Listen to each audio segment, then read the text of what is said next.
আচ্ছা, এখানে হচ্ছে গিয়ে আমরা লাস্ট ক্লাসে পড়েছিলাম কি যে চাহিদার ধারণা বা চাহিদা কাকে বলে, কোন সময় বা কোন দ্রব্যকে আমরা চাহিদা বলবো, ওগুলো আমরা পড়ছি।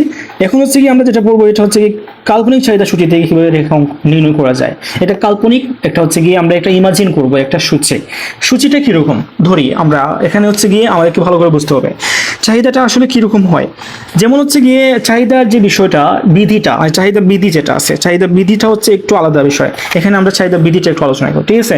এটা কিন্তু খুবই ইম্পর্টেন্ট একটা বিষয়। যখন ব্যাখ্যামূলক প্রশ্ন আসবে পরীক্ষায় তখন কিন্তু আপনাকে বুঝতে হবে, উদ্দীপক পরে বুঝতে হবে যে এখানে কি বোঝাচ্ছে। যেমন হচ্ছে গিয়ে এখানে আমি এখানে সম্পূর্ণটা মানে নাই পড়ি।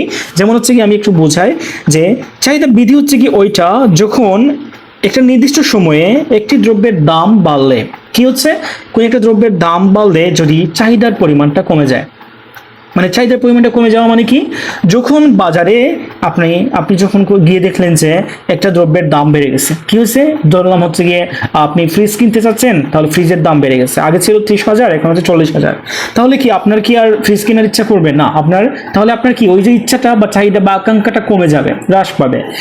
যখন হচ্ছে গিয়ে দেখবেন যে আপনি ফ্রিজের দামটা 30,000 থেকে 25,000-এ চলে আসছে, তখন কিন্তু আপনি ফ্রিজটা কিনতে আগ্রহী হবেন, মানে আপনার চাহিদা বেড়ে যাবে, মানে আপনার ইচ্ছাটা বেড়ে যাবে।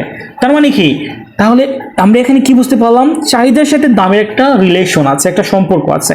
এই সম্পর্কটা কিরকম, এই সম্পর্কটা হচ্ছে বিপরীতমুখী। কি বিপরীতমুখী, মানে একটা আরেকটার উল্টো।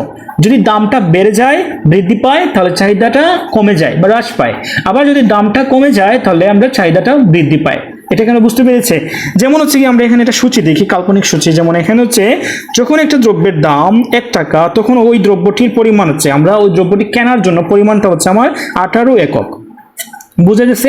যখন আমরা একটা দ্রব্য মানে দ্রব্যের দামটা যখন কিনতে যাইবো, যখন দেখবো যে দামটা বেড়ে 1 থেকে 2 টাকা হয়ে গেছে, তখন আপনি যে 18 আছে না, এই যে 18 একক আছে, বা আগে আপনি 18 কেজি কিনতেন, এখন হচ্ছে কি আপনি যখন দাম বেড়ে যাবে তখন ওই দ্রব্যটার কেনা কমিয়ে দিবেন, ওই দ্রব্যটার পরিমাণ কমিয়ে দিবেন। মানে আগে কিনতেন আপনি 18 কেজি, এখন আপনি হয় 15 কেজি কিনবেন অথবা 16 কেজি কিনবেন।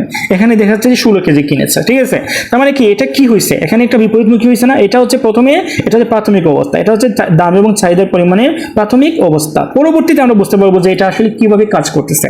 সেকেন্ড যখন হচ্ছে আমাদের দামটা যখন পরবর্তী সারিতে যখন দামটা বেড়ে গেল, এখানে কি হচ্ছে, এখানে বিপরীতমুখী হচ্ছে না। এটা কি বাড়তেছে, আর এটা সংখ্যা কি বাড়তেছে না, এটা কমে যাচ্ছে। তার মানে কি, এটা বাড়তেছে এটা কমতেছে, আবার এটা বাড়তেছে আবার এটা কমতেছে। তার মানে কি, এটা বাড়লে এটা কমবে, ইটস ভেরি ন্যাচারাল, ঠিক আছে। এটা কিন্তু আমাদেরকে বুঝতে হবে। এটাই হচ্ছে মূলত চাহিদা, ঠিক আছে।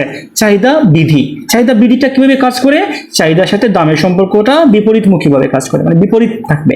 দাম বাড়লে চাহিদা কমবে, দাম কমলে চাহিদা বাড়বে, দ্যাটস ইট। আচ্ছা, তাহলে আমি বুঝতে পারলাম না। আচ্ছা, এখন হচ্ছে কি আমি আমার মতো করে একটা এখানে কি আঁকছি, সূচি আঁকছি। সূচি দেখি, দেখো এখানে ভালো করে সূচিটা, যে এখানে আমার প্রাথমিক দামটা কত ছিল, প্রাথমিক দামটা হচ্ছে 10 টাকা।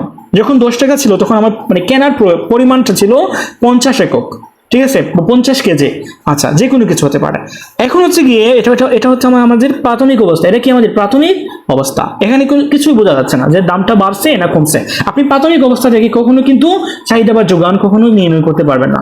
আপনাকে বুঝতে হবে যে পরবর্তীটা কিরকম হচ্ছে, পরবর্তীটা কিরকম কাজ করতেছে। যেমন পরবর্তীটা দামটা বেড়ে গেছে, 10 থেকে 20 টাকা হয়ে গেছে, তখন কি হচ্ছে, এখানে পরিমাণটা কি 50 থেকে 60 একক হয়েছে না, এখানে 50 থেকে 40 একক হয়ে গেছে। মানে কি, আমরা একটু আগে পড়ছি না বইতে যে দামটা বেড়ে গেলে চাহিদার পরিমাণটা কমে যাবে। এটা হচ্ছে আমাদের কি মেইনলি চাহিদা বৃদ্ধি। এখানে হচ্ছে কি আবার দামটা যখন বৃদ্ধি পেল তখনও কিন্তু আবার কি হয়েছে, পরিমাণটা কমতেছে। মানে কি, দামটা বাড়ার সাথে সাথে কিন্তু আমাদের পরিমাণটা কমতে থাকবে। এটা হচ্ছে আমাদের চাহিদা বৃদ্ধি, চাহিদা সূচি। আই থিঙ্ক আমরা বুঝতে পেরেছি। এখন আমরা সবাই পারবো না যে নিজে নিজে একটা সূচি তৈরি করতে। আবার হচ্ছে গিয়ে আমাদের উদ্দীপকে কিন্তু এরকম সূচি দেওয়া থাকে, আবার উদ্দীপকে কিন্তু সূচি না, সূচিগুলো এইভাবে দেওয়া থাকবে না, শুধু সংখ্যা দেওয়া থাকবে, পরিমাণ দেওয়া থাকবে, খুব সুন্দর করে উদ্দীপক দেওয়া থাকবে। আমি তোমাদেরকে দেখিয়ে দেবো উদ্দীপক থেকে কিভাবে সূচি তৈরি করতে হয়, ঠিক আছে। আমরা সৃজনশীলগুলো যখন সলভ করবো তখন আমরা দেখিয়ে দিব। আচ্ছা, ওকে, তাহলে আমি বুঝতে পারলাম যে কিভাবে চাহিদা সূচিটা কাজ করে। তো নেক্সট ক্লাসে এটা লম্বা হয়ে যাচ্ছে, নেক্সট ক্লাসে আমরা এই সূচি থেকে চাহিদা রেখা অঙ্কন করবো। চলো শেষ করি ক্লাসটা।